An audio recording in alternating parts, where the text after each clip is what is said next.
Good morning, everyone. I think we can start now.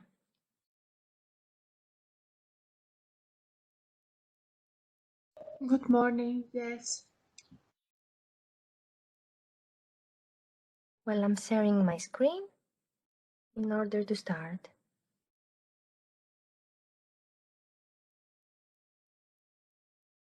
I guess now you can see my screen. Yes, we see it. Yes, we can. Perfect.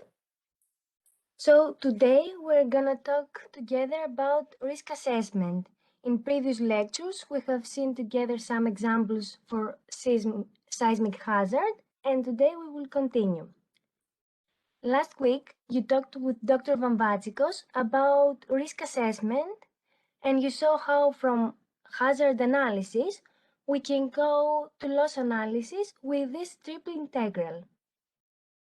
Today, we will see an example in OpenQuake and how you can do it on your own.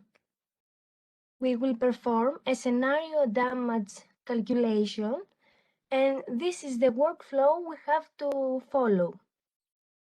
Since we want to run a scenario example, we know from previous examples that the output and the input for risk assessment is going to be a set of ground motion fields. Each ground motion field gives us the values of ground motion parameters at each point of the field. Of course, we don't use only one ground motion field because we want to take into account all the uncertainties of our model. If we want to run a risk analysis for our structures, what we need also is an exposure model. In the exposure model, we will have all the geographic information and some other parameters for the structures we want to study. With this input, we need also a fragility model. The fragility model is a set of fragility functions. A fragility function gives us the probability of exceeding a limit state given a ground motion parameter. Using all those inputs, we can get the damage, even if this is damage distribution, a damage map, etc. We are going to discuss them analytically. So let's see an example. I have a ground motion field, and I know that I have a structure that I want to see its behavior that is located over here.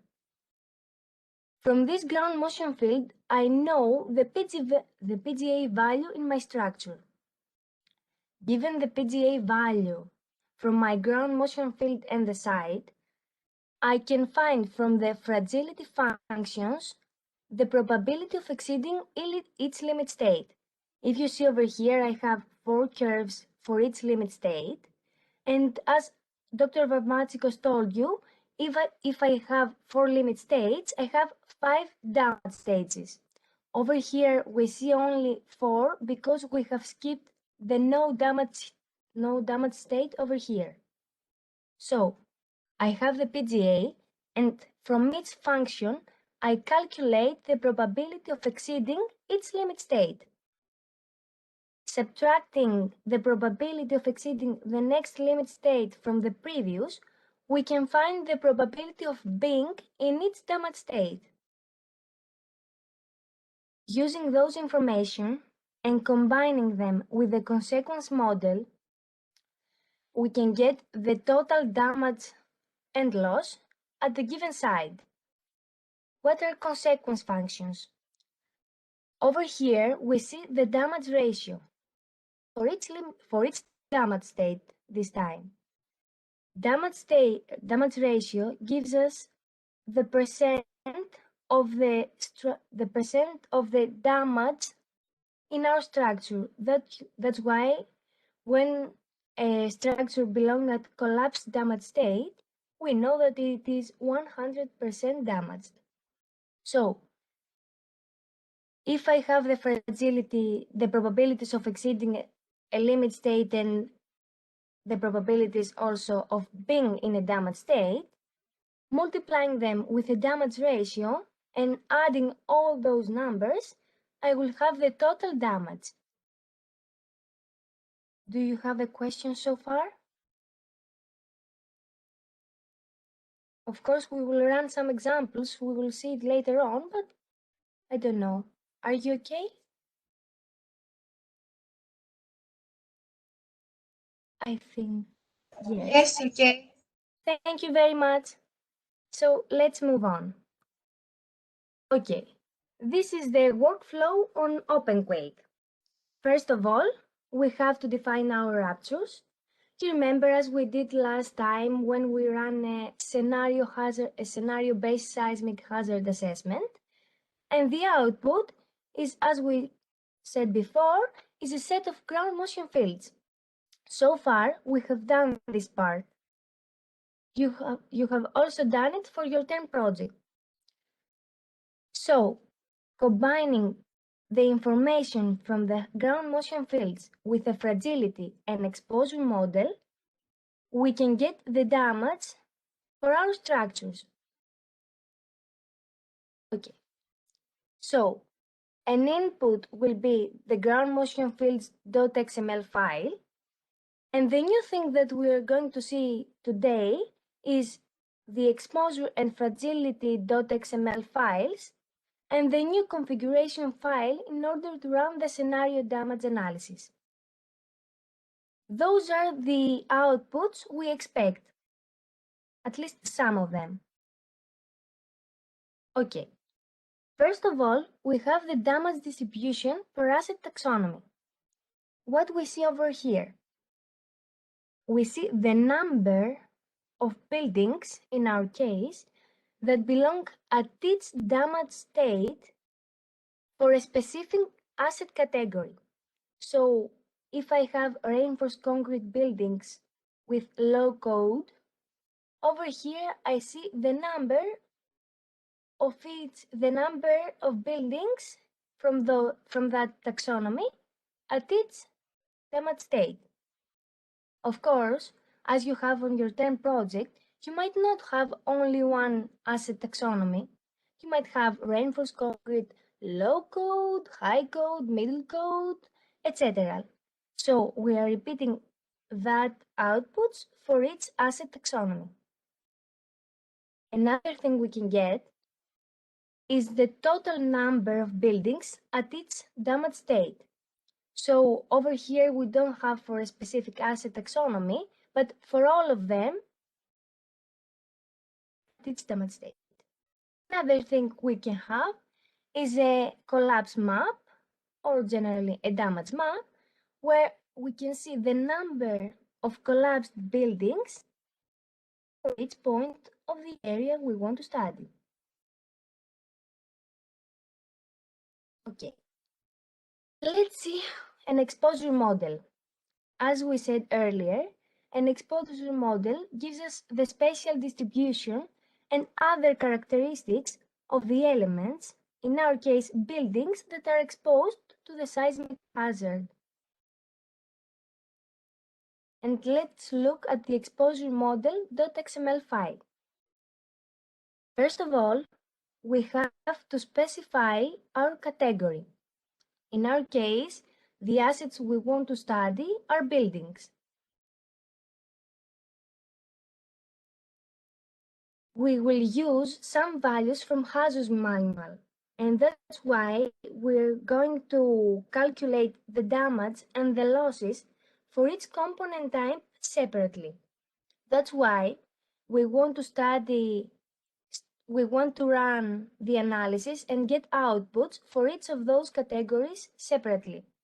So we want the damage and losses for structural components, non-structural components, contents, and we won't use, of course, a business interruption because we are talking about residential buildings. You remember that non-structural components are those inside a structure, but that they don't carry loads. Contents are all the items in a building. And of course, structural are structural. What are the next values? We are specifying those inputs because we want to calculate the cost, the losses generally. So, for each component type, I'm saying OpenQuake, how I'm going to give it the inputs to calculate the losses, generally the cost. I have 4 options here. I can give the cost per area for a given asset category, and OpenQuake will follow this equation and will give me back the final cost. So I am giving the cost per area times the areas per buildings times the number of buildings. This will be my final output. But over here, I'm saying what value am I going to give at first. I can also give the cost per area for all the aggregated area values. I could also use an aggregated type where I specify the cost for all values I specify the value of all buildings of the given location. And finally, and what we're going to do on your term project, is to give the cost per building per asset category. Well, OpenQuake obviously doesn't understand about currency units. That's why over here we just specify what is the unit, the cost unit we are using. In this case, United States dollars. Okay, those were general information for an exposure model. Let's see more specifically the asset categories. Over here, we specify for an asset category for Adobe buildings, the number, the coordinates, and other values that OpenQuake needs in order to calculate the outputs. As you see, over here we have only one asset taxonomy. I remind you that on your term project, you have 4, so you're going to have 4 types of these comments, 4 of these lines. Let's start to discuss what each of those values are. First of all, we need to specify the ID. The ID is used to match all the information with the output. As you will see later, we're going to get results for each asset category, and I can identify the result for each category by that ID. The next and more important thing is to specify the taxonomy. If I specify over here the taxonomy to Adobe, then in the next files I'm going to use, and specifically the fragility and consequence file, I have to give as an ID that type of taxonomy. We will see it again, but I want you to remember it.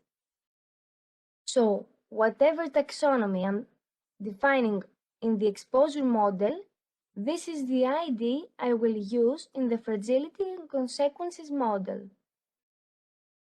Okay, for this asset taxonomy, I'm specifying the number of buildings that belong to it. This is the first question that you have done already for your term project, so you know that numbers. And then the coordinates of each asset category. In your term project, you know that you're going to use over here the coordinates of the center of the town you have chosen. The next thing is to specify the cost type. Over here, we're talking about structural damages and losses. And here is the value. I think over here it might be the value per asset taxonomy. We're going to see it later too. There are other information you can also use. Let's skip some. I'm sorry. And those information are about the occupants and the period of the day that those occupants are inside the building or generally the structure. We will skip those information because most of the times we don't have them. And let's see the fragility model. Do you have any question for the exposure model so far? I know most of them are a little confusing, but believe me, in the example, all your questions are going to be solved.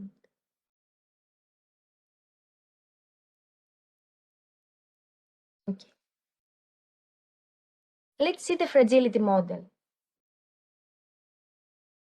As we said, the fragility model contains fragility functions for its limit state that we need in order to find the probability of exceeding a limit state and then finding the probability of being in a damaged state. The first thing we have to do is to define the asset category.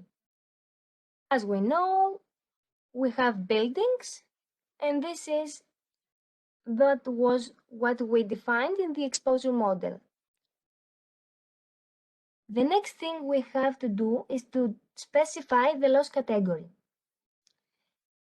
Since we specify over here the loss category, that means that if I have more loss categories as non-structural contents, etc., I need a separate fragility model.xml file for each one of them. So if I have structural and non-components, I will have two separate fragility model files. The first I'm going to name it structural fragility model and the other non-structural fragility model in order not to confuse them. The next thing is to define the limit states. Over here we will have 4: slight, moderate, extensive, and complete. And next we can see how we can define those fragility functions. We have two options over here. The first is the discrete simulation for its limit state, and the other is the continuous formulation. Let's see each one of them. For both cases, the first thing I have to do is to define the ID. Remember, over here, we are going to use the taxonomy of the exposure model we have defined. So if previously we have wood, over here we're going to have also wood. The format is discrete. And over here we define, the intensity measure type. We know that fragility function gives us the probability of exceeding a limit state for a set of ground motion values. So over here I'm saying I'm going to use PGA values. And then I'm defining the points, the number of the PGA values I'm going to use. So over here, that values. For each limit state, I'm giving the corresponding probability of exceeding for each one of those points. And finally, the no damage limit. I'm giving the no damage limit that it is the lower intensity measure value below which I consider that I won't have damages and losses. And I'm doing that because for really low intensity measure values, I shouldn't have damages. In our case, we're going to use continuous formulation. So in this case, we are using log normal curves where we are using the median and log normal standard deviation values in order to define them. So again, the ID, that it is really important, the intensity measure type, no damage limit, and then we are using the mean and standard deviation. We know that in order to characterize a log normal curve, we are using the median and the log normal standard deviation. But OpenQuake doesn't use that values. So in order to use the right values, we have to use those equations and make the transformations. So this is the median and this is the standard deviation, the log normal standard deviation. And what I will get back is the mean and standard deviation, and those are the numbers I'm going to use over here. We talked about no damage limit. And let's move to the consequence model. The consequence model is has exactly the same format as a fragility model. We have to define the loss category. Since we do that also here, we have to have also separate consequence model files. So structural consequence function.xml, non-structural consequence function.xml, etc.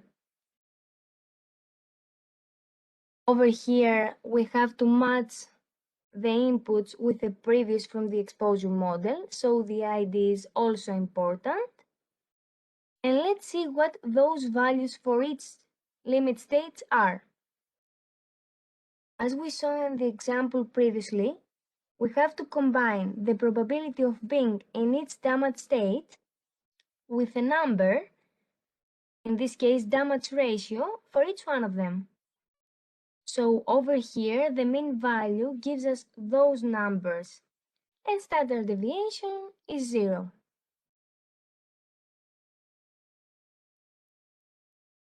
The final thing in order to run an analysis is the configuration file, and it is the job.ini files we are using. For the previous examples we have seen already, we have job hazard files. We have used them previously. Over here we have the calculation mode set to scenario, the information about the rupture model, the information also for the site we are studying, the ground shaking intensity measure, the intensity measure types we want, of course the number of ground motion fields. This is necessary here. We are running a scenario damage analysis, the correlation model, and all those are known so far.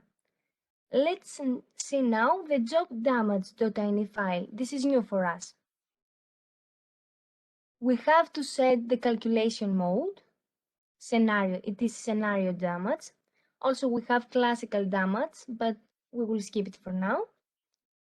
And now we will set the inputs for the exposure model. The exposure model we saw previously. Another thing we do for the example we will run now is to specify the boundaries of the region. This is not necessary, we will just do it because the exposure model we are going to use is huge. It is an exposure model for Nepal and it contains all the information for all the buildings in Nepal, so it's really huge, believe me. And we want to study only a region, a small region of that, in order not our analysis to take hours to run. Next, we can define the inputs for the structural fragility file and other options, other information that we don't need so far. We discussed about that, and let's see.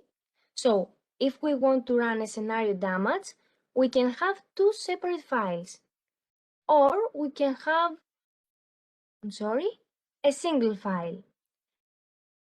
I personally prefer two separate files because I think it's easier to understand the process. That's why I think we should follow that format. Of course, if we are using a single file, all the same information will be in this one as the previous two. The exposure file, the rupture model, the structural fragility, etc. Okay, and I think that was the last slide. and we can move to our examples. Do you have any question so far? Something that is really confusing? Okay, I think an example will help us. You know that on my courses, we have the scenario, the examples. So today we're going to use two files, the scenario damage and the scenario damage simple example. It would be really great if you could download them, or you can do it later. This is up to you. I have downloaded the scenario damage file first, and let's see what it contains. Over here we have all those files. Let's read first the README file. Okay. Over here we have a small description of what we're going to do today. We're going to run a scenario damage and consequences demo. We're using two separate files, two different analyses. First we will run the hazard, and we're expecting to get some ground motion fields back. And then, using that input, we're going to run the risk analysis, and we want to calculate to get results for the damage and the losses. That is simple. Let's see next what we have in that folder. Of course, we will run a scenario damage analysis, so we have to specify the characteristics of the fault rupture. If I open this file, we will see that lines over here. We have used them in the past, but let's remember them a little fast.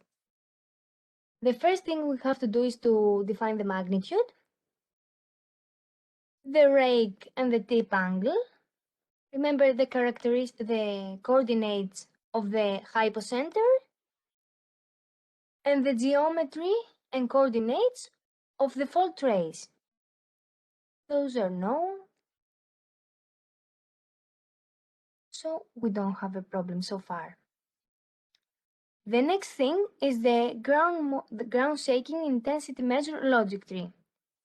Let's see that too. In our examples, we didn't use logic trees for the ground motion prediction equations because we are using just one. Do you have any question? Heard something? No. Okay. No, sorry, it was by mistake. No problem. I was just excited that someone has a question. I'm saying them really quick, really fast. That's why I don't know. Do you follow me? Do you have any problem? Let's see. Maybe if we could go a little bit slower, it would be better. It's okay. Okay. Thank you very much. Thank you for saying that. I hope the example is gonna be really, really good for you and will help you. So, we have over here two ground motion prediction equations. As I told you before, in the previous examples, we didn't have a ground shaking intensity measure logic tree because in our job hazard.ini file, we're using only one. So it had a weight of 100% equal to 1, and we didn't need that logic tree. In this example, we will use two ground motion prediction equations, so that's why we have to have also a logic tree. This is simple. So far we have seen the fault rupture and the ground shaking intensity measure logic tree.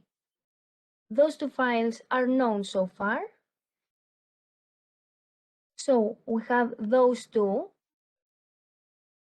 And the next thing, if we want to run a hazard analysis, would be to read and fix an job hazard.ini file. Let's see what that file contains. Sorry for that. Okay. That's a job hazard.ini file. We have the scenario calculation mode. We know that so far. The characteristics for the rupture, the .xml file we saw previously. The site parameters, over here the VS30 value we are using. The intensity measure types we know that we are using so far, in this case PGA. The truncation level, the maximum distance. Over here we're setting the input file for the logic tree. We have the correlation model and the number of ground motion fields. Also, in this case, we are using an exposure model.xml file. In the previous examples we did, we hadn't an exposure file. In this case, we are using one, of course, because we need it for the risk analysis, but also using the exposure file in the hazard analysis will give us all the ground motion parameters, all the ground motion values at the exact point of the structure we need to study. We need to know the outputs for. So let's see the exposure model. As I told you, this is an example for Nepal. If you see, it is really huge, but let's see only the necessary parts from that. Later on, we will use another example in order to see the risk assessment, and this will be simplified. We have the category over here of the exposure model. We're going to see buildings and how they behave. And then we specify the cost type for structural damages and losses. The value of cost is going to be per asset. So we're going to give for each asset taxonomy the cost type per asset taxonomy, obviously. The unit is United States dollars. And over here, we have asset taxonomies, different asset taxonomies for each category. So let's start with the wood taxonomy. We have the ID, the number over here. In this example, they're having an asset taxonomy for each structure. That's why it is huge. In your case, you won't do it like that. You're going to have an asset taxonomy for all the buildings that belong to it, and you will use the coordinates of the center of the town, as we said earlier. Over here is the cost type, structural. In your term project, you will also have non-structural and contents, and the value per asset for that cost type. So if we do that for all the asset taxonomies, now we are ready to combine all those 4 files and run the analysis. So let's repeat. First, we will run a hazard analysis. And in this case, we need to make a folder that we're going to name hazard. And in that folder, we will put, firstly, the fault rupture, the GSIM logic tree, the exposure model, and the job hazard. We know that whatever we have in the job hazard, all the files we are saying we're going to use in the job hazard file, we have to contain them in the same folder. So the exposure, the fault, and the logic tree.xml files with the job hazard are in this folder. In order to run the analysis, we have to zip that folder. You remember that? And let's run it. Run a calculation.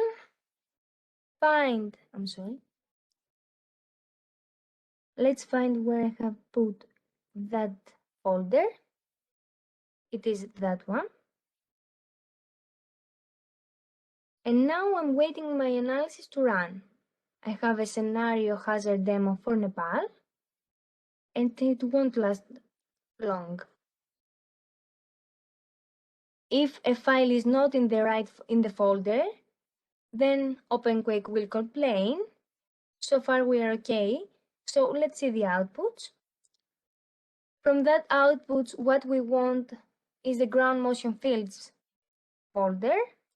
You know that we can visualize those ground motion fields with QGIS.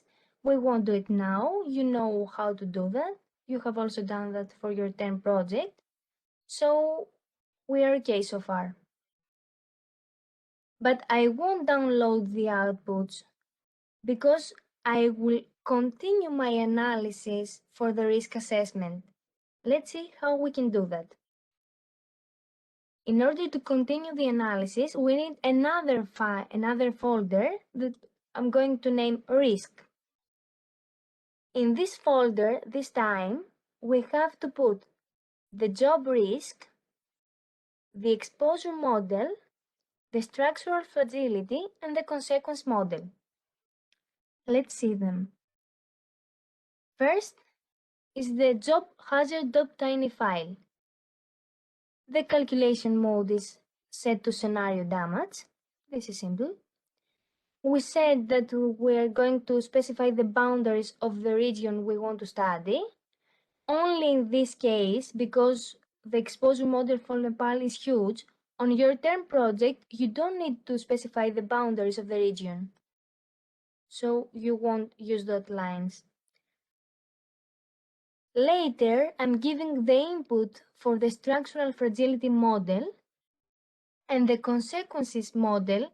Here, it should be righter if I use the structural consequence model name. You see that this file is amazing. It's really simple. We just need to specify the files we are using. So let's see each one of them separately.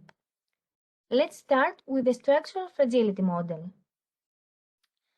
Over here, the loss category is important. That's why structural fragility model.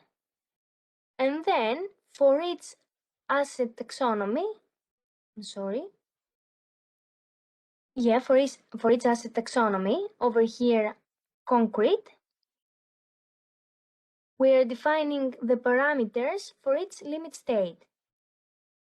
In this example, we are using discrete formulation, and you see that we have 5 asset taxonomies. It is simpler for you if you close the inputs for its taxonomy. So now you see that we have 5 asset taxonomies, and let's open the first of them. I'm giving the intensity measure type, the no damage limit, the intensity measure values for whom I want to calculate the probability of exceeding its limit state, and those are that values. In your case, you will use continuous formulation, but this is nice to see that too. So for its limit state, I have the values I need for its ground intensity measure value. I'm doing that for its asset taxonomy, concrete and reinforced brick masonry, wood, adobe, and stone masonry. And my fragility model is done. We're going to use values for the limit states from Hazu's manual. So we will see next how you can do that. The next thing is the consequence model. I will close that too. So first, the loss category. We said structural as the fragility model. So as many fragility model files you have, the same number of consequence model files you will have also. The limit states, and for each asset taxonomy, we have the mean values for each limit state. The standard deviation is always 0, so we don't care for them. So let's see the file, the risk file. Over here I have the job risk.ini file, the exposure model, the structural fragility, and the consequence model. I will zip it too. And let's see how we can run the analysis. In this case, I'm not running a new calculation. Over here, where I have run already the scenario hazard demo, I have to click over here that says continue. Find the right folder and run the analysis. It won't last long also. Those examples, those demos don't last long. In your term project, don't worry, the analysis might take hours. I'm telling that because some guys of you were sending me mails and telling me the analysis lasts long. Is there any problem? No, there is no problem.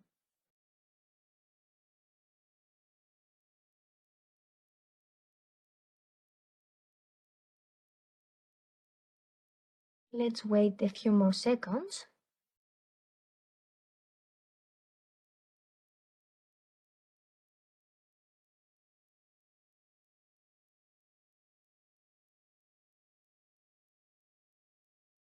Okay, I see that the analysis is done, but it is also time for your break. So if you want, let's make a small break, a regular break, and we will continue with the outputs later. Are you okay with that? Okay, thank you very much. You're welcome.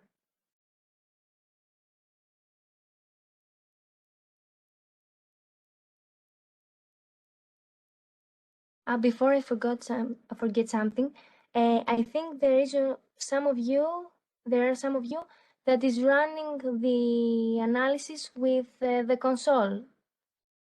Do you know how to run the risk analysis through the console? Only those only those that run the analysis from here, from the engine. I guess you don't have a problem. So let's return to our break. Okay, I think we can continue.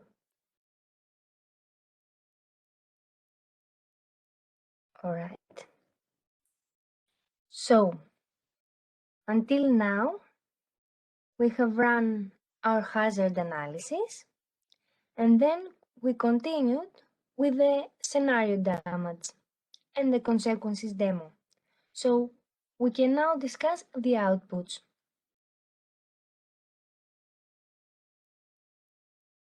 From here, we can see we need two files, the average asset losses statistics and the asset damage statistics. You can download them. So we need average asset losses statistics and asset damage statistics.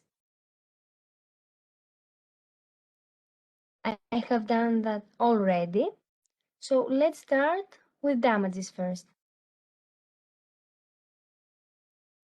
Let's make that file more readable.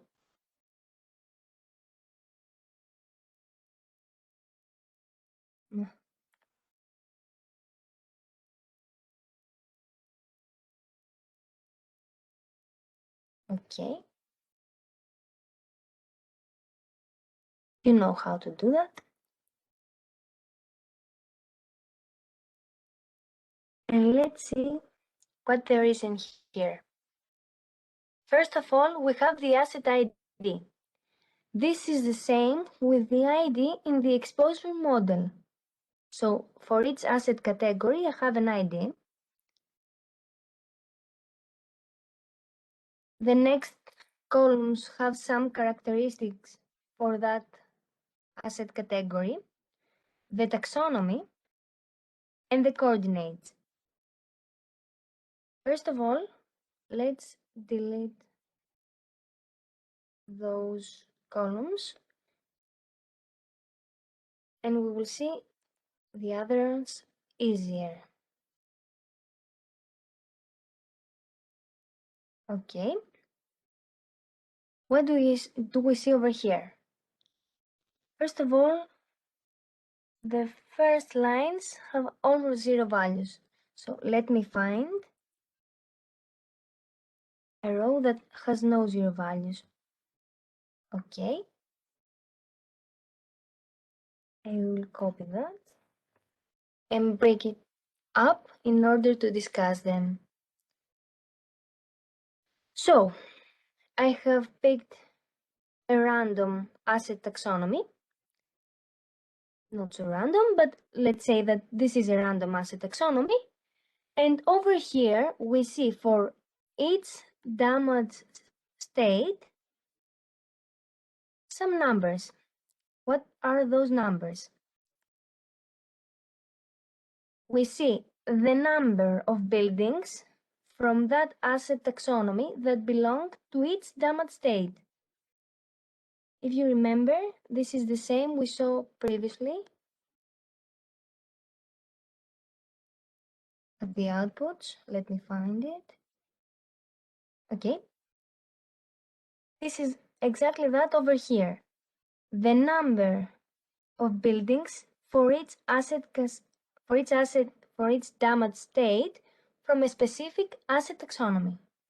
So over here, I know that 1,631 buildings, let's say 31, have no damage.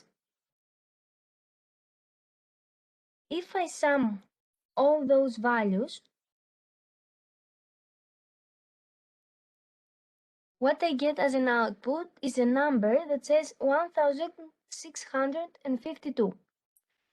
How can I check that my results are right? I can go at the exposure model where I have all the asset taxonomies and find that specific taxonomy that I'm looking right now. So I'm going over here. This is the asset taxonomy with ID A4042, and I see over here that the total number of buildings that belong to that asset taxonomy is 1,652. Exactly the same with the one that I got over here. So for each damaged state, I have the mean number of buildings that belong to each one. In a previous version of OpenQuake, in the output, there was also the standard deviation. But right now, they are giving us only the mean value. If you want, you can get the standard, an older version, and have also the standard deviation. Something that I forgot to tell you earlier is that over here, except from the mean value of the number of buildings, we have another line that gives the dispersion. The dispersion comes from the set of ground motion fields. Since we have a number of ground motion fields higher than 1, then we have plenty of outputs. We're using the mean value and also we have the standard deviation. That's why over here it says damage distribution. And down, and at all the files it says damage distribution. From them we're using only the mean value, and this is what we have over here. The mean number of buildings that belong at each damaged state from a specific asset taxonomy. This is easy. We can also make a graph if we want to see the output. Okay. Well, over here we see that most of our buildings have no damage. Okay, it's not a problem. Let's put it over here. And this is the first step. Next, we can save the losses. There is the other folder that says losses. Let's fix that file too.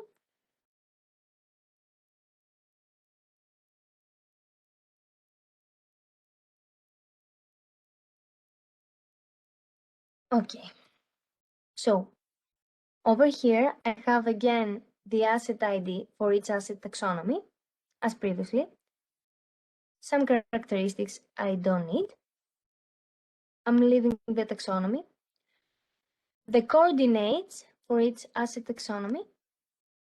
And finally, I have a column that says structural. And over here, I have the losses that come from all the buildings in each asset taxonomy. So let's find again that specific asset taxonomy. And let's put it over here.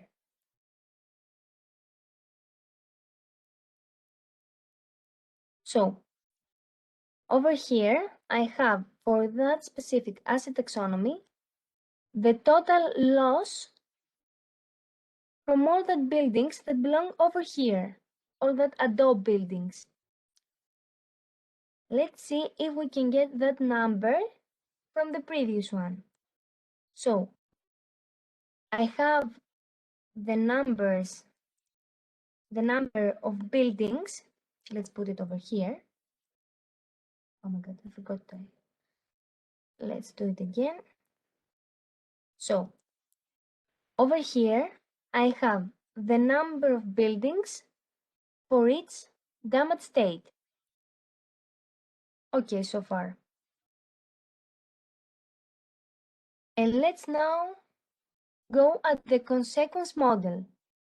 From here, I can go at that point where it says adobe, and it is for adobe buildings. Remember, we have adobe buildings for that taxonomy. And over here, I have the number of consequences. For the first damage state, it is 0.04. For the second, it's 0.31, 0.6, and 1. This is the damage ratio. So I know that over here, I have my damage states. It starts from no damage, so in no damage state, I don't have any damage or loss. That's why I'm using 0. And on the next columns, I'm going to use the values from the consequence model. I remember that it is 0.6 and 1. So over here, I have the consequences for each damage state.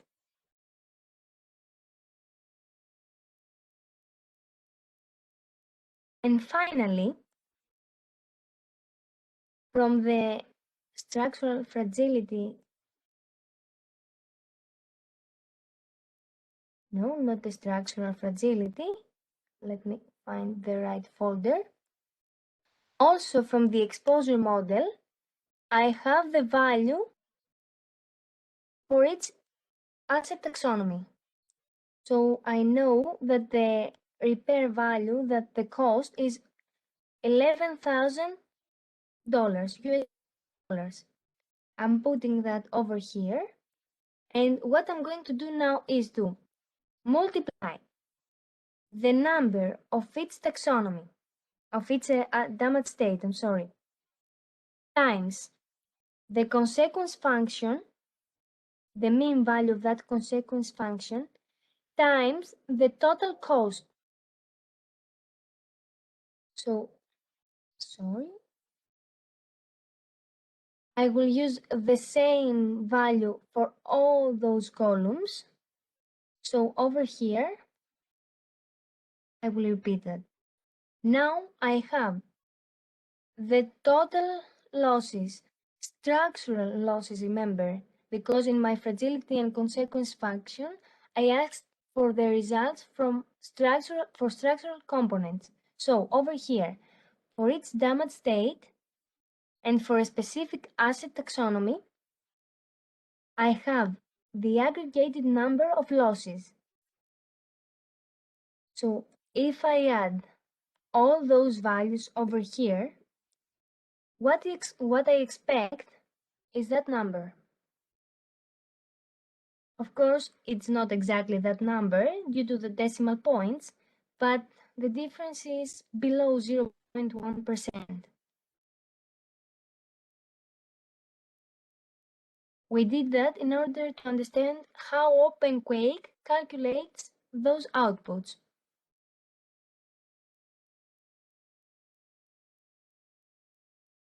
We have another example later that we will repeat all those steps, and I think it will be clear, more clear than now. Do you have any questions, or should we proceed to the next examples in order to understand them more?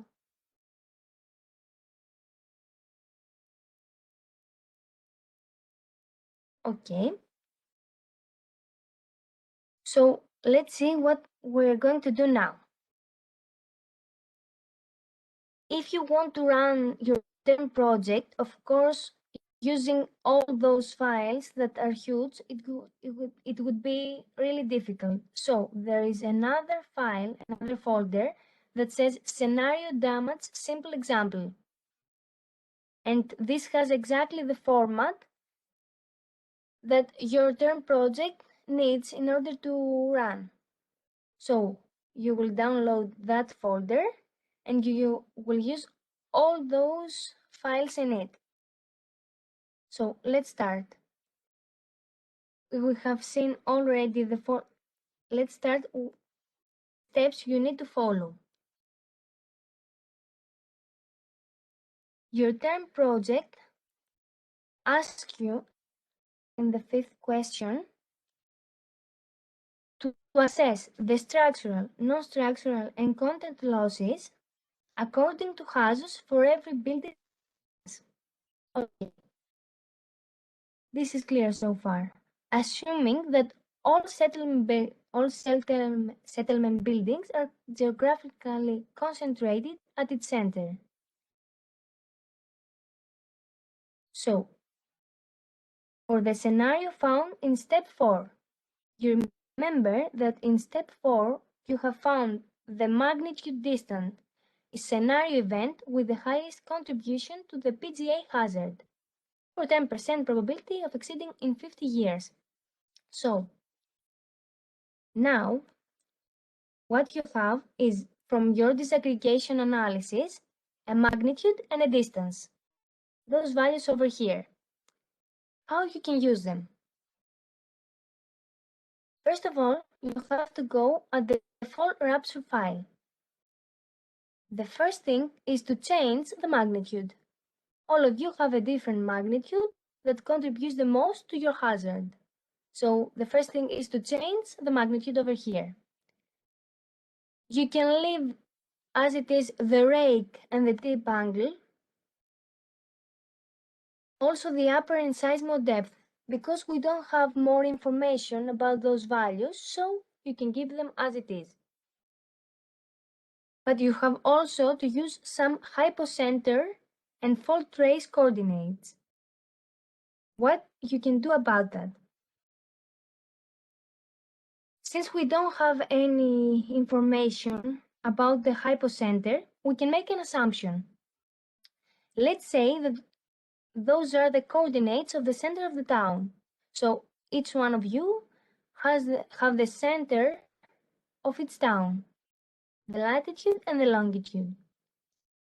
In order to use the distance we have from the disaggregation analysis, we will consider that the hypocenter for each fault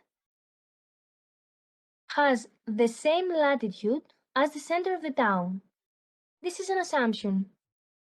We just need that assumption in order to run the analysis. So the hypocenter has the same latitude with the center of the town, and for the longitude, we will assume that it is the longitude of the center plus the distance. If I have a distance of 60 kilometers, then the longitude of the hypocenter will be the longitude of the center plus 0.6. Whatever distance you have to divide it by 100 in order to add it on the coordinates. So if you have 10 kilometers, divide it by 100 and add it to the longitude. This is the first assumption. You have to do it all. Use your magnitude in the fault rapture.xml file. This is easy. And then you have to use the distance in order to find the coordinates of the hypocenter. So let's make all the same assumption and say that the longitude of the hypocenter will be the longitude of the center plus the distance, and the latitude is going to be the same.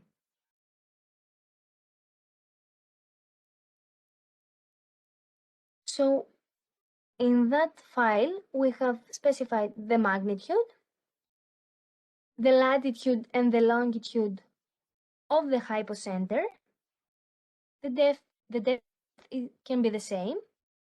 And now we have to specify the coordinates for the fault trace. The fault trace is linear, so we have only 2 points, and we need coordinates for that 2 points. Over here, we can make another assumption and consider that this is going to be our fault trace for each one of us. The fault trace has 2 points. In this case, we will consider that those points have the same longitude with the hypocenter and only the latitude change. In this case, we will consider P1 and P2 have the same distance from the hypocenter, and it is 50 kilometers. So, first step, change the magnitude and find the coordinates of the hypocenter. For the coordinates, keep the latitude the same with the center of the town and change the longitude given your distance, the distance from question 4. The next thing is to find the coordinates for each point of the fault trace. So now, keep the longitude the same for each point with the hypocenter and change only the latitude. We will make the assumption that those points have the same distance from the hypocenter, and it is 50 kilometers. You have to do that all. Okay, so far you have the first file done. Okay, you have the fault rapture. You can open it from the browser or with Notepad++ if you have it. I prefer Notepad++. I think it's easier for me to read the code. You can do whatever you want. So, we have the fault rapture. And the next thing is to fix the exposure model. Let's see the exposure model. Let me close the previous files we used in order not to get confused. So far we have discussed about the fault rapture. That was the first thing we did. And we also need the hazard file. Let's go over here. Let's see the exposure model. You can give a small description if you want. You can keep the same as it is also. The category is buildings. And next, we specify the cost types. Your term project asks you to do that, to assess the losses for structural, non-structural, and contents. So over here, you need all those 3 lines. The type is going to be the same per asset. And since we are using Hazus manual, that it is an American code, we're using United States dollars. And this is the critical part. Over here, we have all the information about only one asset taxonomy. The first one of your term project, reinforced concrete high code buildings. So I have the taxonomy, reinforced concrete high. This is very important. You have to use the same taxonomy from the exposure model in the fragility and consequences files. So whatever you use here, you're gonna need it next. And this is used in order to understand your outputs. Over here, you have to use the number of buildings for each asset taxonomy. You have already done that for the first question of your term project. And over here, the value is set equal to 1. We are using Hazus manual, and it says that we have to use a loss ratio, so the value must be equal to 1. So over here, the only thing you have to change, actually to add, is over here. You have to add also 3 asset taxonomies. In order to do that, you can copy paste those lines from line 13 to 20. It starts and closes from asset with asset. If you click over here, you will see it closes. You can copy paste that, and if you add it,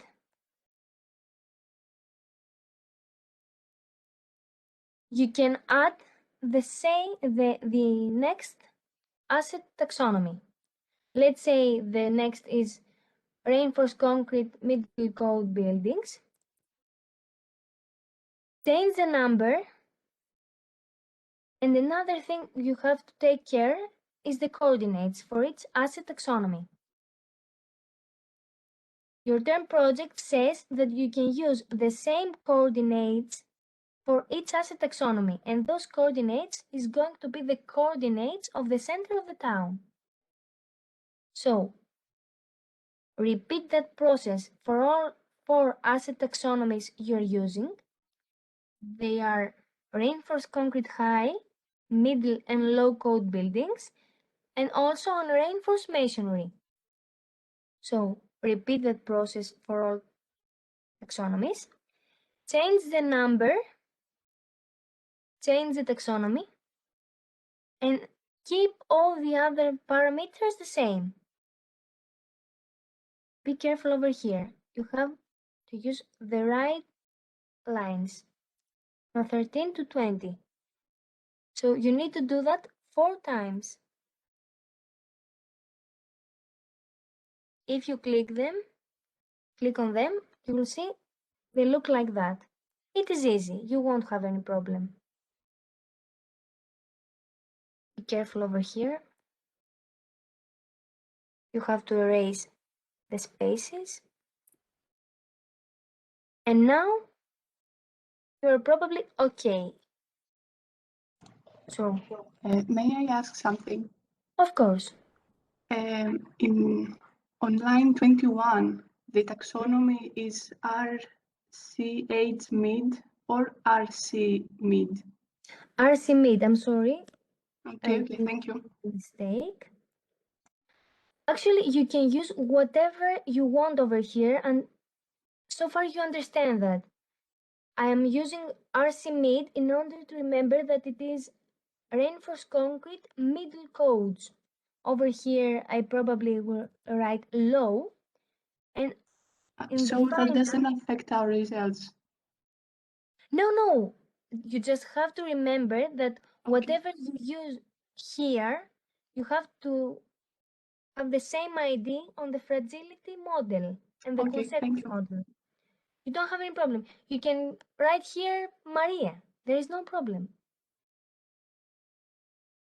As far as you understand what you're using. So over here, I'm going to have reinforced concrete low. This is what I'm using. You can use whatever you want. And over here, unreinforced masonry.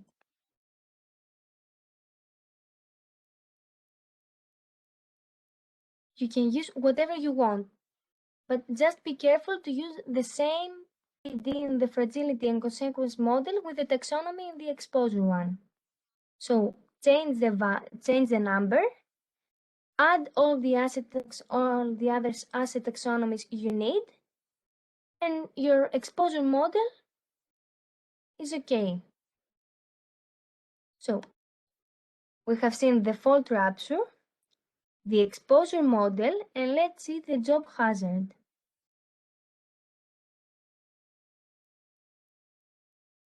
Okay. We know how to run a scenario-based seismic hazard assessment. Over here, we have to set the calculation equal to scenario. The exposure model is done so far. We have made the changes in our fault rupture.xml file. You can use the same rupture mesh spacing. There is no problem. Next, you have to define the site parameters. Over here, I have 760 meters per second. You will use the same value you used on your previous calculations. And let's discuss a little bit about the intensity measure type.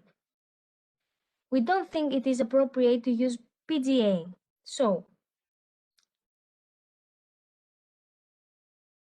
we know that for short buildings with infills, the period per story is 0.1 seconds. In Ireland, at most Greek islands, the buildings are 1 or 2 stories. That's why you can make the assumption that your buildings have 2 stories. And given that per story the period is 0.1, we know that the total period per story is 0.2 seconds. So an appropriate intensity measure to use is spectral acceleration. So 0.1 second period per story for short buildings with infills, probably your cases. The total period of the structures is going to be 0.1 seconds. So the intensity measure we're going to use over here is spectral acceleration at 0.2. Remember to change the intensity measure type. You don't need PGA. The truncation level is known. We're using 3, the maximum distance. You will use the ground shaking intensity measure of CHIU, 2008. The correlation model is going to be that. Don't change anything. And please change the number of ground motion fields. 2 is not an appropriate number, so you can use 100. That it is an appropriate number to run your analysis. So over here, you have to change 3 things. The VS30 value, use 400 or 800 according to your term project, to the region you're studying. Change the intensity measure type. All of us are going to have spectral acceleration at 0.2 seconds. And change the number of ground motion fields. We need 100. So now you're probably ready to run your analysis. You don't have to do that right now. I mean, when you run your analysis. So we have the job hazard, the fault rupture, and the exposure model. Put them on a folder, name it as you want, zip it, and run the hazard analysis. Probably nothing is going to be missing from that folder, so you will get the outputs you need. The ground motion fields. This is the first part for the hazard. Yes? The 4 folders, I'm sorry. could you say again? Previously, in this case, we have 3 folders.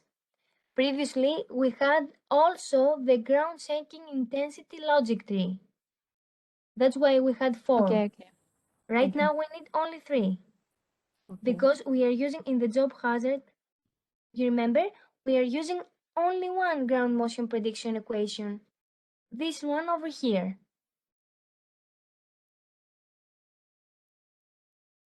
So 3 files in order to run the hazard analysis. Those 3: the fault rupture, the exposure model, and the job hazard. And let's see the other folders we're going to need for the risk assessment. The job risk file is the simpler one. Change, of course, the description. It would be nice. Okay. The calculation mode is set to scenario damage. Okay, so far. You don't need those lines over here because your exposure model contains everything, so you can delete them. And over here, we see all the other files we're going to need and make the changes. We have 3 files for the fragility model, the structural, non-structural, and contents, and also 3 files for the consequence model, structural, non-structural, and contents also.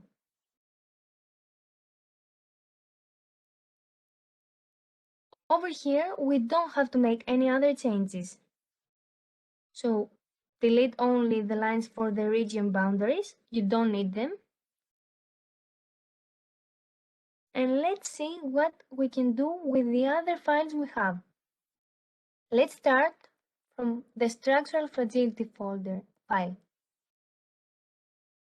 Okay. Over here, the loss category is equal to structural. You don't have to change anything. And you see that we are using continuous log normal curves for the fragility functions. Over here, we define the fragility functions for the first asset taxonomy. Look the name over here. It says reinforced concrete high. If you remember, this is the taxonomy we had over here, not the ID, the taxonomy. So the taxonomy you have here, you have to put it as the ID in the fragility models, the fragility folders.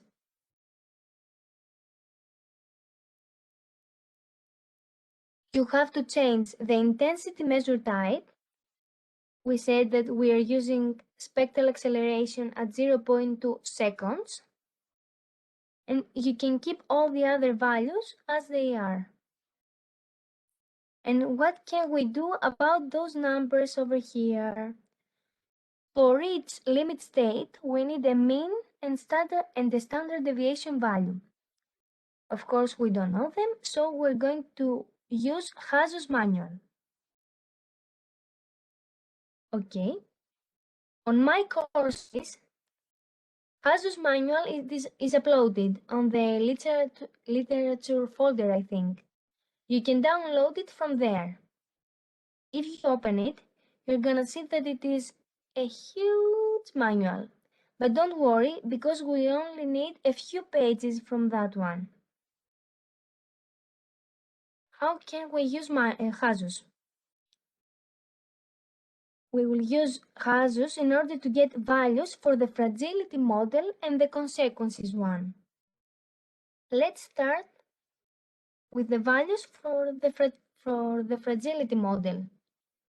The first page you're going to need is page 45. Okay, let's go at page 45. Over here, Hazus gives us a table with the building structure types. It has a label and description for each type. In your term project, you have 4 asset taxonomies. 2 of them, and 3 of them, are for reinforced concrete buildings with high, middle, and low codes. And the other one is on reinforced masonry. If you see over here, we have building structure types for different materials and system types. If we want to use some of them for the reinforced concrete buildings, we have a few options. We have concrete moment frames, concrete shear walls, concrete frames with unreinforced masonry, and others. So, what you're going to do is, for each asset taxonomy, to use some of those types. So, what exactly are you going to do? For the reinforced concrete buildings, you can use whatever type you want. You think it is the most appropriate. Some of you might use for all three reinforced concrete asset taxonomies. So for reinforced concrete, high, middle, and low code buildings, the same type over here. Some of you might say, I'm going to use concrete moment frame buildings for all those three categories, because I think this is the most appropriate. Another one might say that I think that each category should have a different type, and let's say my high and middle code reinforced concrete buildings is going to have that type, and the other one is going to have this one. This is up to you.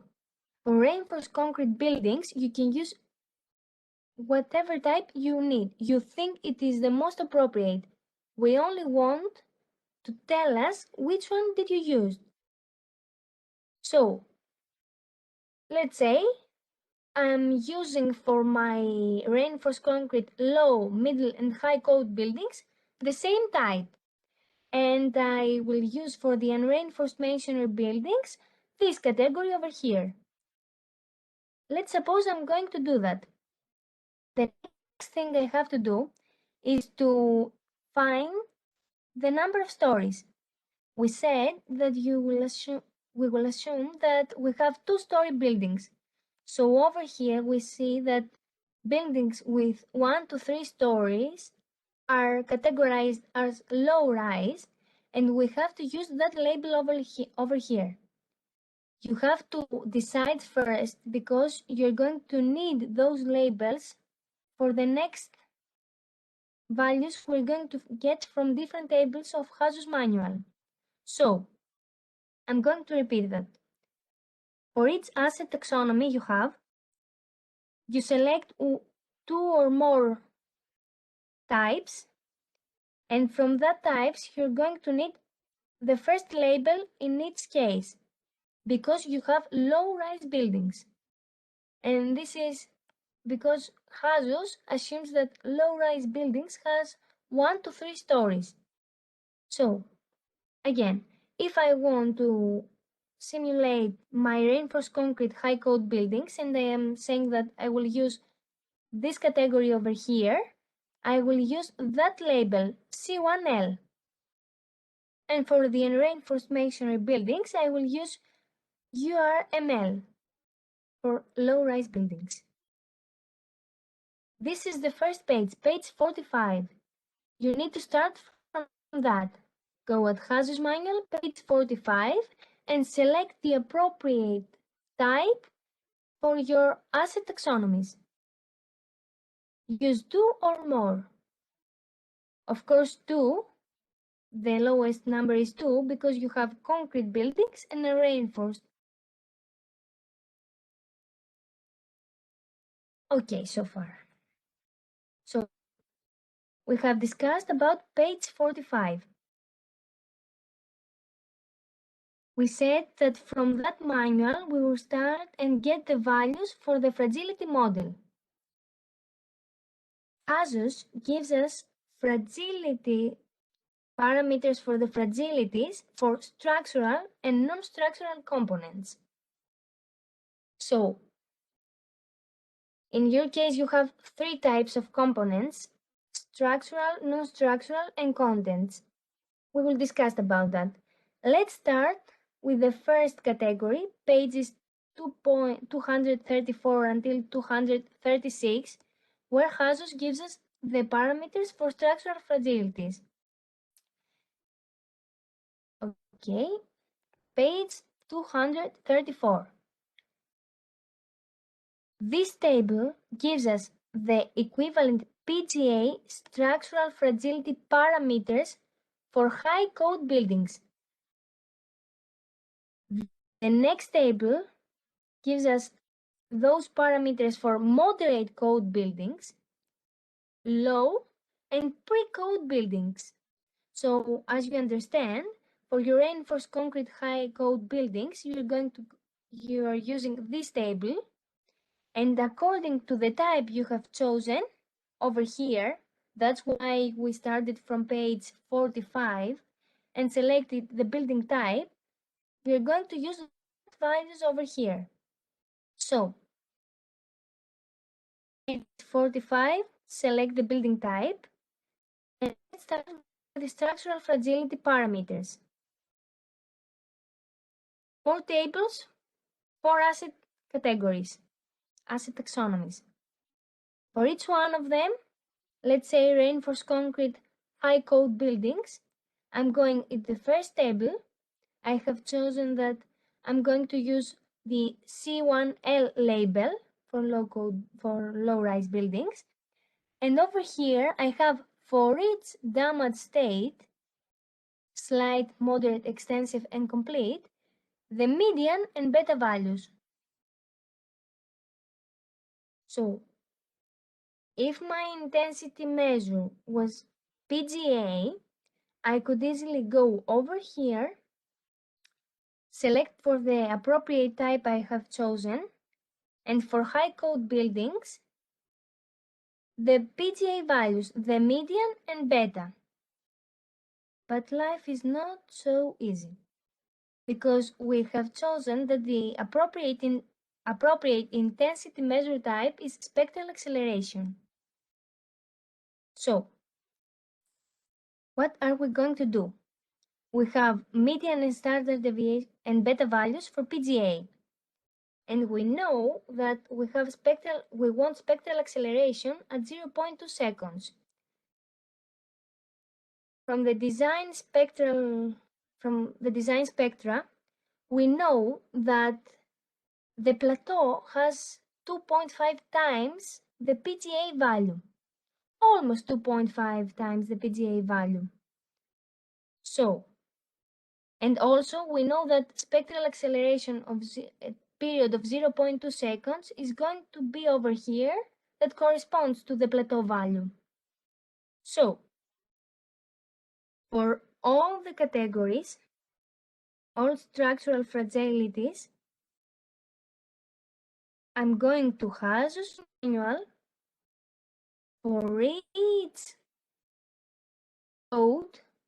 So, for reinforced concrete high code building, we're going over here. Select the appropriate building type and get the median and beta values. Those are for PGA. You're using spectral acceleration at 0.2. We said that we know it probably has the value of PGA times 2.5. So you're going to multiply those median values with 2.5. Be careful. Only median values. Beta values doesn't have to change, because beta is the ratio between the standard deviation over the median. So change only the median, and beta doesn't have to change. I know this is a little confusing, at least it was for me the first time. But let's repeat it. Have a small break to process it. Λοιπόν, sorry. So, We're using Hazus for the fragility model. We're starting from page 45. Select the building structure types. Is anyone that hasn't understand why are we going at that table or what are we going to get from that table? I think it's easy. It's just a little confusing for the first time. Select the building type. You have low-rise buildings, so you are going to use the first label each time. For your reinforced concrete buildings, select between those types. For your unreinforced masonry, you can use this one. There are not many options. Use the same or different types, and so far you're okay. So, let's say I personally would like to use for reinforced concrete low, middle, and high code buildings the same type, and I would use the concrete moment frame. Every type I would like to use is characterized by label C1L.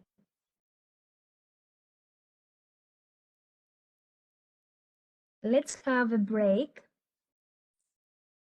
a 10-minute break, because we have plenty things to say, and we will return with the fragility values. Let's take 10 minutes in order to process them, all those information, and we will return with the value for the fragilities. Okay. Okay. Okay. Thank you.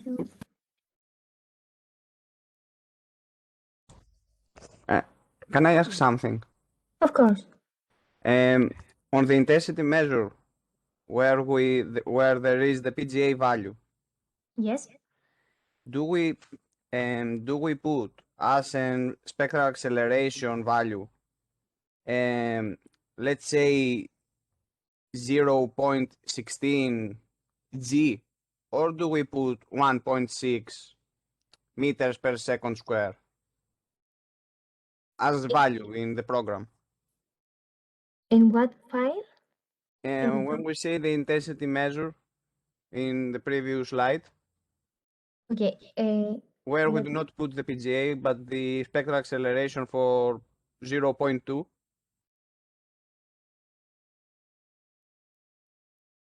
You mean over here? Yes, Okay. for the intensity measure as a value. We assume that all of you are going to have two-story buildings.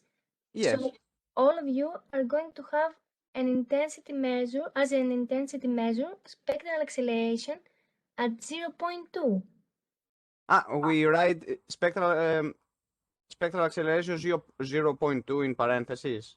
Like how we put the value in the program. That's my problem, not Okay, what okay. is. Let me find it. So you mean on the job hazard, the Yes. tiny file? In order to accept the program accept the value. Okay. How do we write it? I think the first is capital and the second is low. Okay. So you write spectral acceleration 0.2, but let me Okay, check. okay.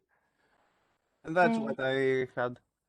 Okay, let me find another folder I have run previously, and I will tell you exactly the right format.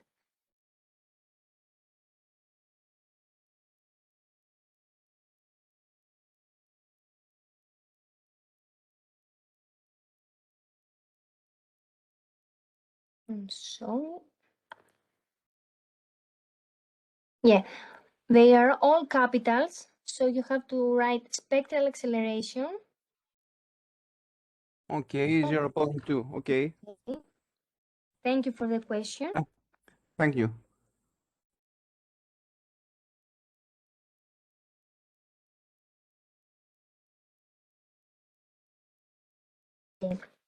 I know I owe you 5 minutes, but forgive me, we have to discuss some important things over here, and I think the time is, well, it is.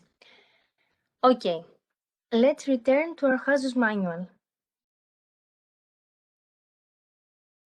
What we have to do is to select values for our structural, non-structural, and contents fragility model. That's why we're going to HASUS manual. How can we find the appropriate values, parameters for each file? Let's start with the structural. We know we have log normal continuous curves, and we need a median and a standard deviation and log normal standard deviation value to describe each curve for its limit state. So, starting for the structural fragility parameters, we know HASUS at pages 234 until 236 gives us median and log normal standard deviation values parameters for all the fragility curves we need. So, HASUS at page 234 gives us median and beta values for each limit state: slight, moderate, extensive, and complete. The same we have. I'm going to the structural type I decided I'm going to use, and I say that I can use that values, but there is a problem. Those values correspond to PGA, equivalent structural PGA fragility. And I'm using as an intensity measure type spectral acceleration at 0.2 seconds. I assume that 0.2 seconds is going to be at the plateau, and the plateau has a value of PGA times 2.5. So, all the median values from HASUS, I will take them for its limit state, and I'm going to multiply them with 2.5. Those only for the median values. So I'm over here and I'm saying this value is going to be multiplied with 2.5. This one 2, this one 2, etc. Beta is gonna be the same. This is done for the first asset taxonomy, reinforced concrete high code buildings. I'm going on the next table, and let's say I'm using also here C1L building type. I will get all those values, and again, the median is going to be multiplied with 2.5, only the median. And those values, let's open the structural model. So, page 234 for the structural parameters for reinforced concrete high code buildings. So, reinforced concrete high code buildings, select the building type, take the median and beta values, go over here, and we're going to use these mean and standard deviation values over here. First, I have to multiply with 2.5 the median values, only the median.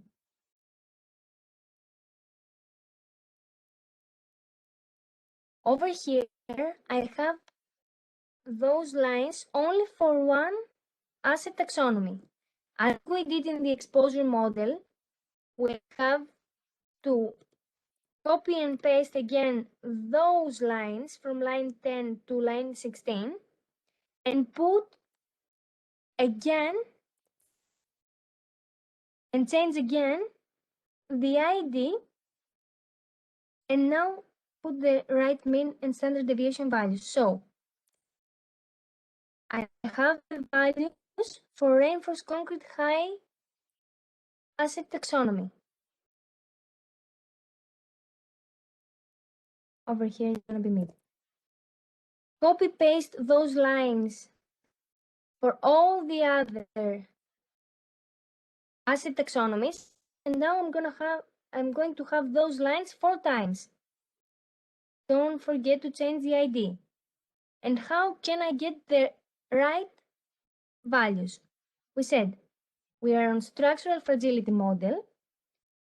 We're going at hazards, and we will get the right median and beta values for high, moderate, low, and pre-code buildings. But this is for PGA. In order to use them, I will multiply the median values for each limit state with 2.5, and beta is going to be the same.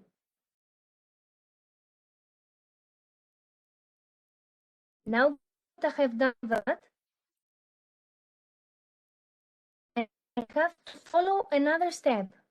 Remember that OpenQuake doesn't understand median and beta. That's why we have to use those equations over here and transform them to mean and standard deviation. So, HASUS, let's say reinforced concrete high code buildings. HASUS values at page 234. Take the median, multiply it by 2.5. Go over here, use that value now, use the beta as it is, and we will have the mean and standard deviation. We will repeat that. But let's go at non-structural fragility model, and we will come again at this. We also have two other fragility files, one for the non-structural and another one for contents. ASUS gives us values only for non-structural components, but there are two options: non-structural drift-sensitive fragility parameters and non-structural acceleration-sensitive parameters. That's why we can use the one category for non-structural components and the other for contents. So, for the structural fragility, things are easy. We're going at those pages and we are okay. If we want the non-structural and components fragility model, we can use for the non-structural components in OpenQuake the values for non-structural drift-sensitive values from HASUS, and for the contents fragility model in OpenQuake, we can use the non-structural acceleration-sensitive parameters from HASUS.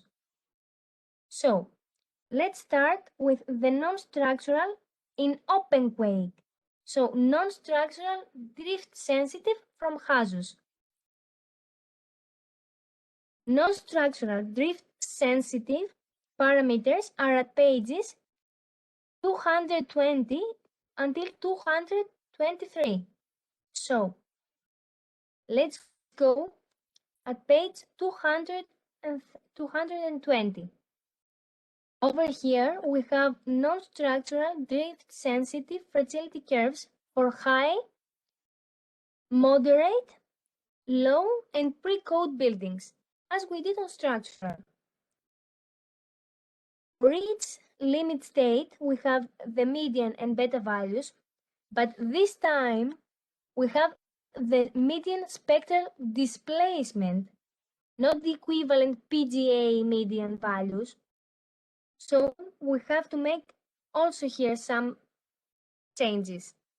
Remember, for non-structural drift-sensitive fragility curves, for high, middle, low, and pre-code buildings, we are using those parameters from HASUS for our non-structural fragility model. But we want those parameters for spectral acceleration at 0.2 seconds, and over here we have the spectral displacement. What can we do? We know spectral displacement. You know that equation by heart, I think. So we will use that over here and get the median values for spectral acceleration at 0.2 seconds. you get from the tables the spectral displacement at inches. You multiply it by 2.54 in order to have spectral displacement at centimeters. So we have now spectral displacement at centimeters. Divide by 981 and multiply with this number. Be careful. T is 0.2 seconds. And using that equation, we're going to get the spectral acceleration at 0.2 seconds in g. So, let's repeat that. For the non-structural fragility model, we're going at pages 2.20 until 2.33. Those are for non-structural components in OpenQuake and correspond to non-structural drift-sensitive parameters from HASUS. HASUS gives us the spectral displacement at inches for the median values, so the median values correspond to spectral displacement at inches. Multiply with 2.54, use that equation, the units are fine, and you are going to get the median values for spectral acceleration. So, you have the median values now for spectral acceleration and the beta values. Using those equations and transforming them to mean and standard deviation, now you are ready to go at the non-structural fragility model and change those values for its limit state. Also here we see only one asset taxonomy. Copy and paste those lines, and for each asset taxonomy, use the appropriate values. The next step is to go at contents. Contents fragility model. Over here, we're going to use non-structural acceleration sensitive values from HASUS manual. Those are at pages 2.26 until 2.29. So I'm going at page 226. Over here, I see the non-structural acceleration parameters, sensitive fragility curve parameters for high, moderate, low, and pre-code levels. And what I say is that over here, HASUS gives me the median spectral acceleration. And this is perfect because now you can get as it is the median and beta values. You get the median and beta values for each limit state and for each asset taxonomy. Make transformations. Don't forget to always make those transformations. And now you can put the appropriate values at contents fragility model. Don't forget, copy paste those lines and add the appropriate numbers. Okay. So over here, I'm writing all the process again. Structural components. For structural components, I'm going at HASUS manual, use the structural equivalent PGA median values, multiply them with 2.5, and now I have the median spectral acceleration at 0.2 seconds period values. This is going to be my x50 value. So, using those equations for structural components and using the beta values from HASUS, I can find the mean and standard deviation. And this is the values I'm going to use on my file, in my file. Next, for the non-structural components, I have the median standard spectral displacement. use the equation we saw earlier, and we will get the median spectral acceleration at 0.2 seconds. This is my x50 value. The beta values that Hazus gives me is the sigma ln x, this one. So using those values, I'm going to have now the mean and standard deviation. Finally, go at Hazus non-structural acceleration sensitive tables, get the mean and beta values, and now I don't have to make any changes, just get those x50 and sigma ln x values, use that equation, and we have that values over here. So, structural fragility model, copy paste those lines 3 times, change the values, change the intensity measure type and the ID, be careful with the ID. And we will have that format. We said how we're going to get the mean and standard deviation values for each asset taxonomy. Page 234, page 235, 236. I don't remember, I skipped something.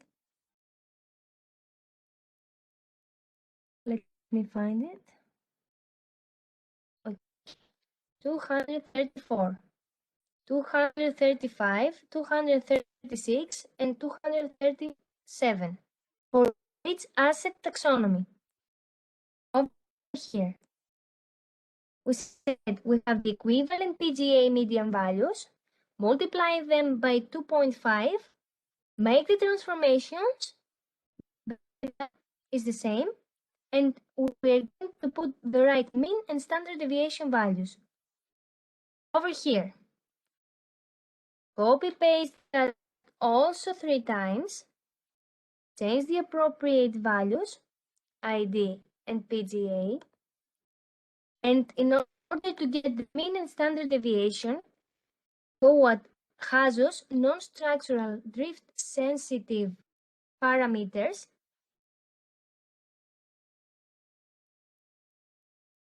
use that equation, and get the spectral acceleration at 0.2 for the median values. Beta doesn't change. Use that equations over here also, and now you have the appropriate mean and standard deviation values.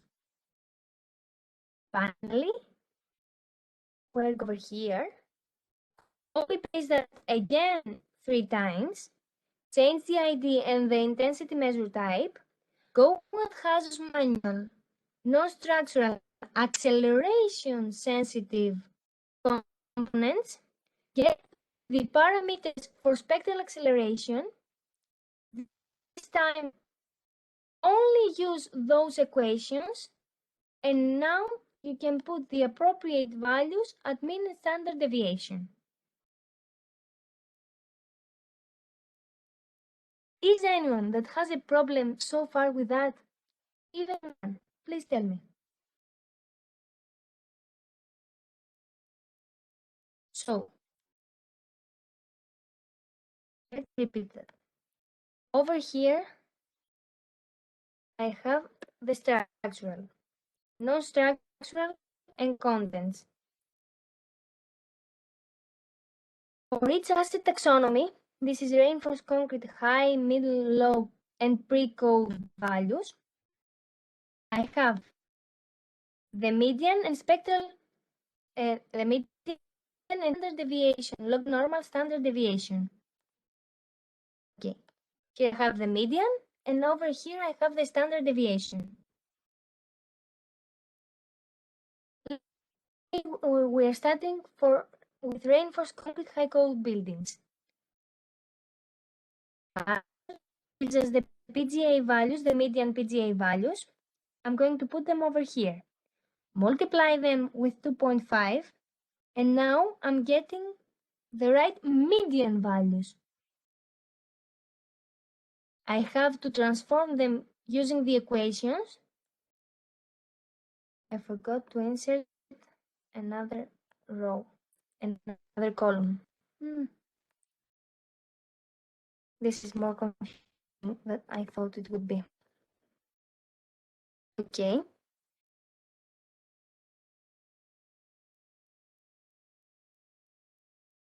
And over here, we're going to have the mean. So PGA, median PGA from Hazus, multiplied with 2.5, and I'm going to have, and now we're having median spectral acceleration, transformed with the equation we saw earlier, and we have the mean. For the beta values, over here we have beta. It doesn't change for spectral acceleration, it's the same, but it changed for the standard deviation. So, give me a second.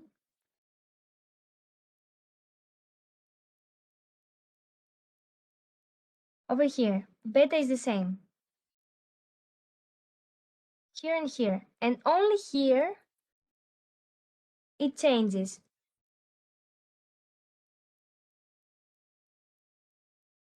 I think this might help you when you will try to do that.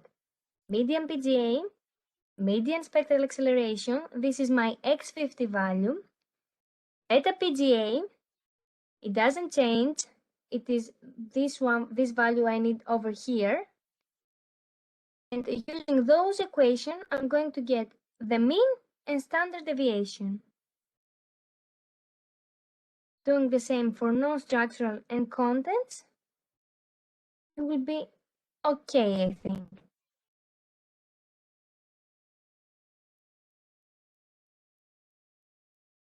I'm giving you a few seconds to process it. I know. And we have one final step, consequence model. We have 3 files for each consequence model. Let's open them. I swear this time it is easier. Let's open each one. Over here, let's start with the structural consequence model. We have the appropriate values for the first asset taxonomy. You know the procedure now. Copy paste that 3 times. And over here we have to change the ID and to put the appropriate mean and standard deviation values. Standard deviation is always 0, so we don't care. We only care about the mean values. Where we will find them? Also in Hazus manual. Consequence model. Hazus manual gives us at pages 606 until 609 the repair cost ratios. Let's go over there. 606. Hazus gives us for each occupancy class. In our case, the occupancy class is single family dwelling. It's single family dwelling because we have 2-story buildings that we consider families living in them. If you want to change the residential category, you can use it, but just justify why you did that. So for each limit state, for each damage state, we have the mean values. What mean values? Those over here. Those mean values. This is easy. I'm going at the structural consequence model. I need the mean values. I'm going at Hazus manual. For the structural consequence model, I'm going to need those mean values. But be careful. Those are in percent. So before using them, you have to divide them by 100. So this is not going to be 0.5. This is going to be 0.5 over 100. This is exactly over here. Those values are probably the same. Let me check it. Yeah, those are the same for the structural consequence model. So for each asset taxonomy, you're going to have the same mean values. Just change over here the ID. Let's go at the structural consequence model. Over here, you will have to put the appropriate mean values. In order to do that, you have to go at the right table. The next table is for acceleration-sensitive non-structural repair costs. But in our case, this is going to be used in the contents consequence model. We're going to use the next table for the drift-sensitive non-structural repair costs. So use those mean values over here, divide them by 100, and just put them over here at the mean values. Copy paste those lines 3 times, and your file is ready. Finally, we have the content consequence model. Go on the previous table for acceleration-sensitive non-structural repair cost ratios.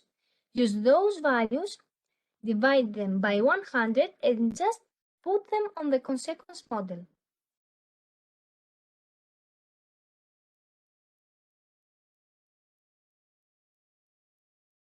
That's it. Questions?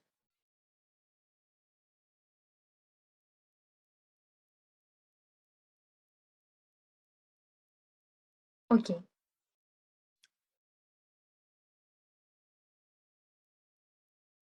Let's take 1 minute to relax.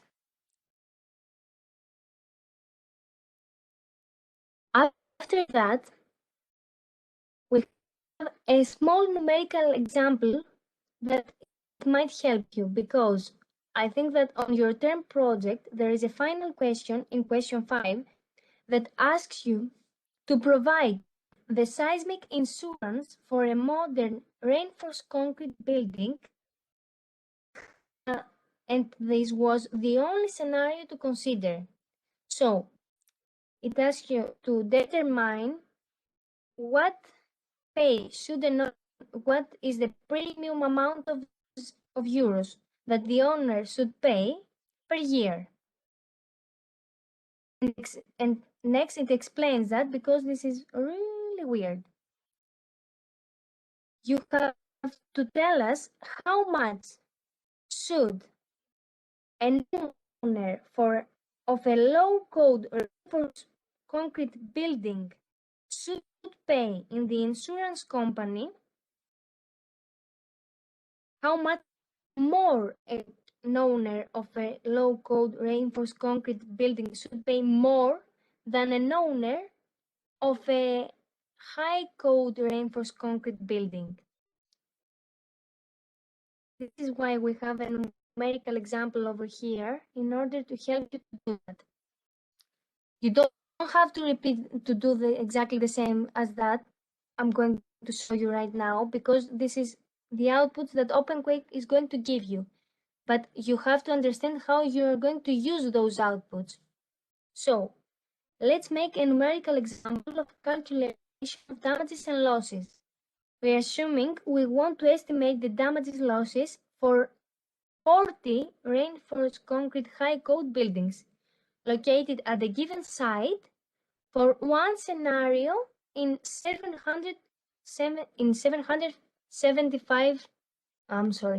475 years. We suppose we ignore all the other events and we have only that. This is not right in real life, but let's suppose we do that, because this is exactly what you're doing on your term project. You have used a scenario, a magnitude distance scenario, for a specific probability of exceedance in 50 years, not in 475 years, in 50 years. The procedure that OpenQuake will follow, using the previous steps we saw, is that it has the log normal curves for its limit state for this specific asset taxonomy. This is the asset taxonomy, and we have those values for its limit state. So giving OpenQuake the median and beta values. Actually, OpenQuake uses the mean and standard deviation, but let's say we're giving them. OpenQuake calculates the probability of exceeding its limit state. The probability of exceeding its limit state giving the spectral acceleration at the given location. So we know that where my structures are located, I have a spectral acceleration 0.51 g.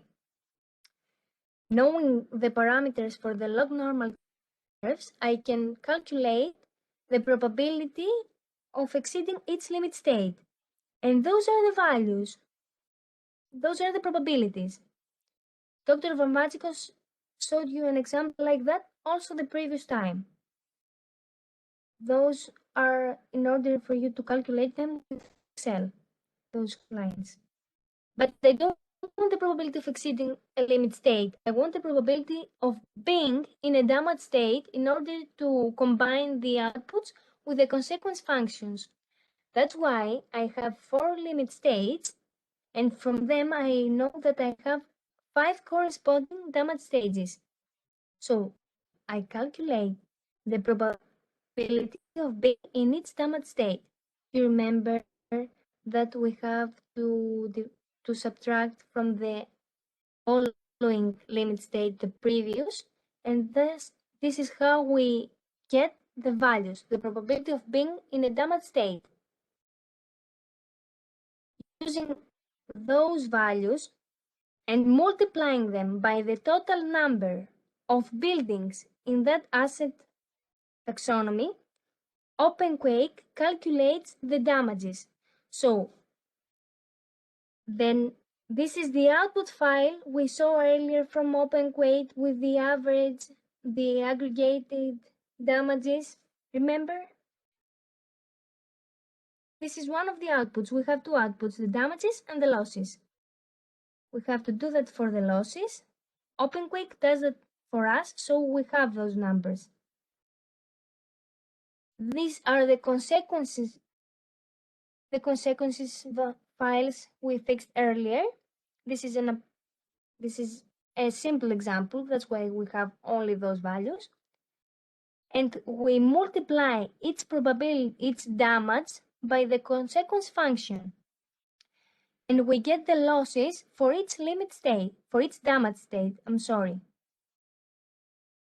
Those are the losses for its damage state.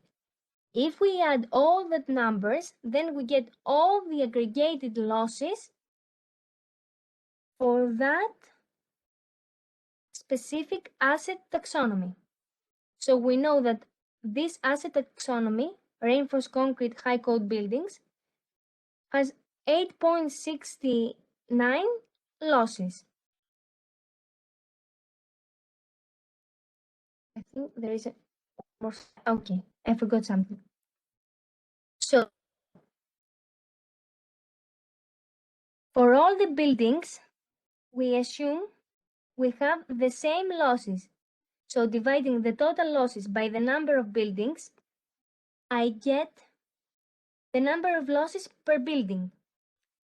And if I wanted very simply to get the annual losses, annual because I have a scenario for 475 years, I'm going to get very roughly the annual losses. This is 0.0005.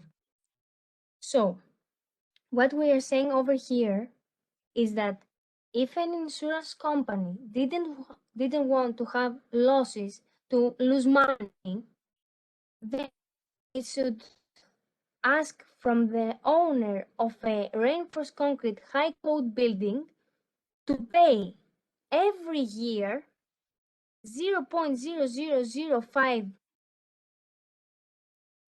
times the value of the cost of replacing a new structure. So an owner should pay the value of 0.0005 times the building cost.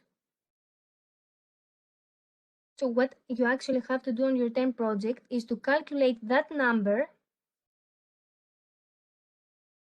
for your reinforced concrete high code buildings. Do the same for reinforced concrete low code buildings and tell us how many times more an owner of a low code building should pay more from an owner of a high code building. Let's repeat that. Okay.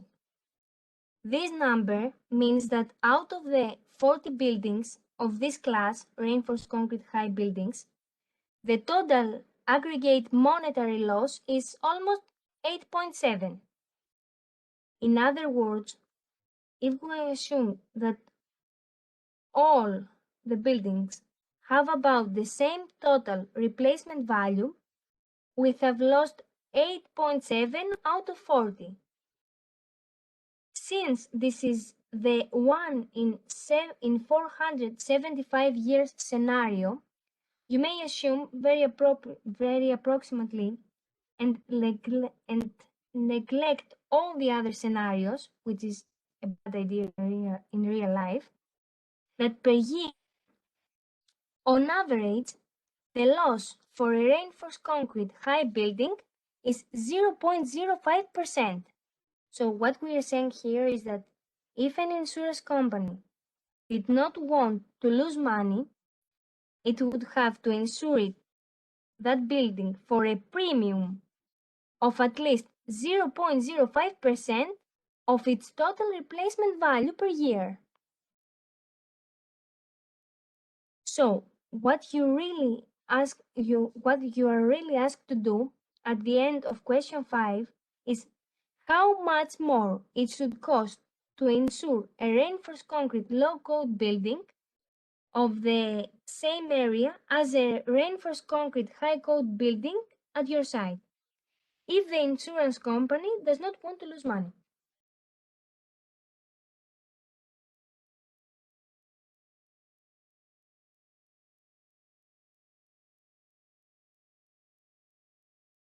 I'm waiting for questions. That's all I have to tell you. And now it's up to you.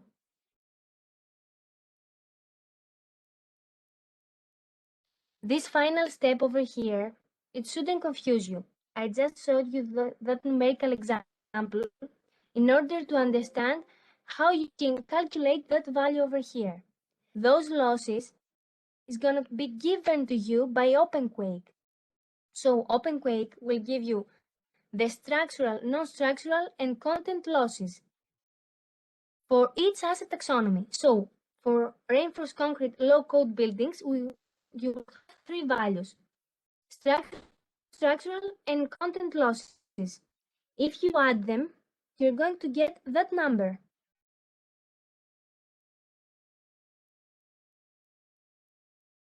Having that number, you can find the insurance for a reinforced concrete low-code building.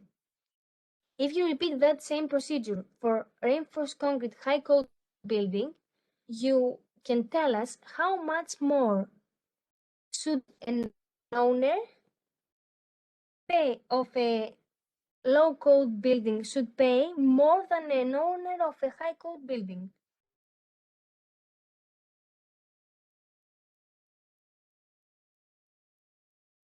Questions, please. I know they're confusing.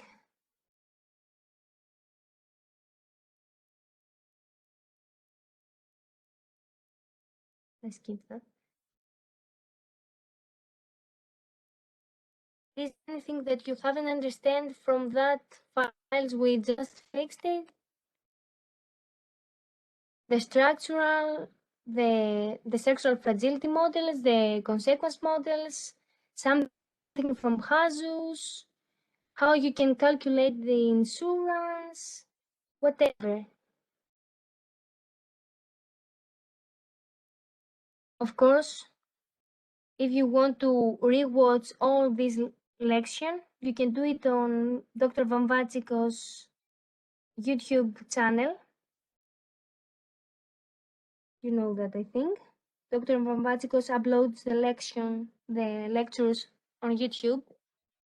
So if it's something that has confused you, you can rewatch it. Could you give us the link of course. YouTube? Because I couldn't find the YouTube channel, and I want to ask you, do you know when is the final presentation?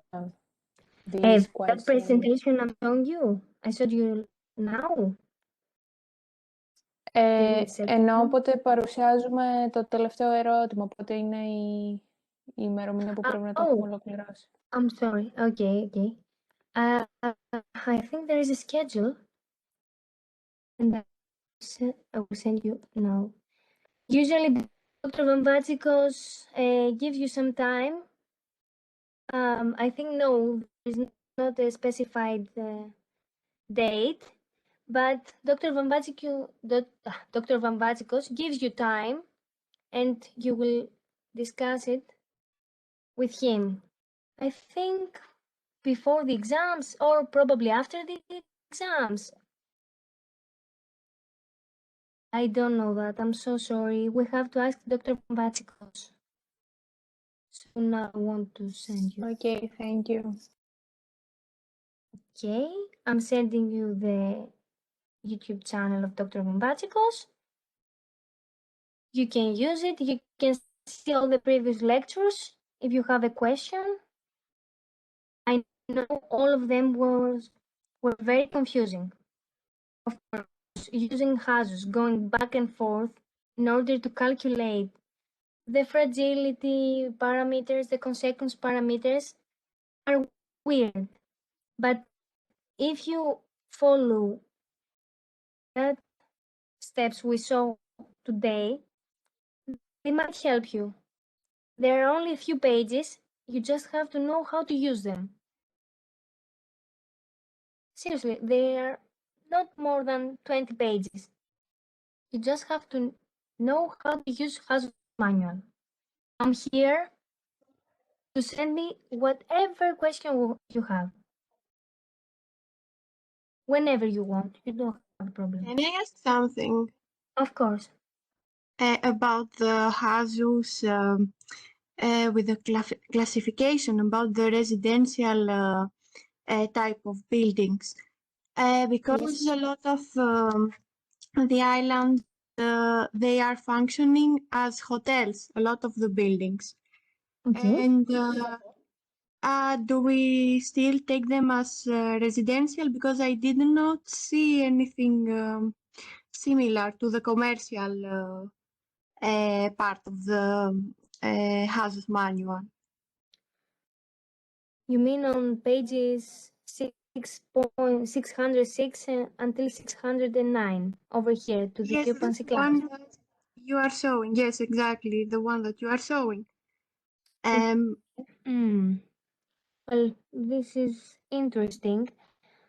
I think it should have some occupancy classes for hotels. Let's find it. You could probably use a multifamily dwelling if you would like. Yes, it makes sense because you want to have a lot to take into consideration that there are a lot of people, right? This is a nice assumption. You can use whatever you think it's the most appropriate for your case. Those that I told you now are not standard, but we're using them because most of the times we consider that on islands we have small houses, small buildings, at least we did, that most of the people live in a single family dwelling, and the results, of course, will be biased. We are making some assumptions in order to understand the whole procedure. If you want to make some other assumptions, you can do it. You just have to tell us in the final presentation how you thought of it and why did you do that. One more on this. Can we run, for example, more analysis? I mean, For one, we take the single family dwelling, but for example, in my settlement, there are like 2 schools and a lot of churches. Can we run again with the religion non-profit only, or does that mess up because they are not the majority? We only go with the majority of the buildings. Yeah, this is the usual. This is the usual. We're going with the majority because if we would try to take all the cases in the analysis, we would end up to have an exposure model like that for Nepal. If you want, you can open it and see how detailed it is. It is huge, but because we are doing it for a term project, we are trying to make a simple case over here. Okay, thank you very much. You're welcome. Any other questions?